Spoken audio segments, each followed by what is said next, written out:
Hi friends, எல்லோரும் எப்படி இருக்கீங்க? நல்லா இருக்கீங்களா? இன்றைக்கி பாய் விட்டு நெய் சாதம் எப்படி பண்ணுறதுன்னு பார்க்கலாங்க.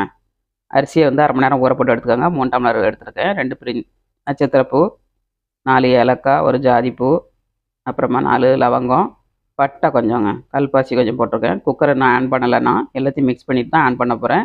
2 வெங்காயம், 4 பச்சை மிளகாய், புதினா தழை, மல்லித்தழை போடாதீங்க. 10 முந்திரி பருப்பு, இஞ்சி பூண்டு பேஸ்ட்டுங்க. எல்லாம் வதங்கினதுக்கப்புறம் தான் தக்காளி போடணும். தக்காளியும் தயிரும் போட்டு கொஞ்சம் வதங்கினோன்னா அரிசி ஆட் பண்ணிக்கணுங்க. 3 டம்ளர் அரிசிக்கு 4 டம்ளர் தண்ணி வச்சுருக்கேன். இதே அளவோட பண்ணுங்கள், சூப்பராக கிடைக்கும் உங்களுக்கு. இந்த வீடியோ பிடிச்சிருந்தா லைக் பண்ணுங்கள், சப்ஸ்கிரைப் பண்ணுங்கள், சப்போர்ட் பண்ணுங்கள். லைக் பண்ணிவிட்டு பாருங்க, யாருமே லைக் பண்ண மாட்டேங்கிங்க.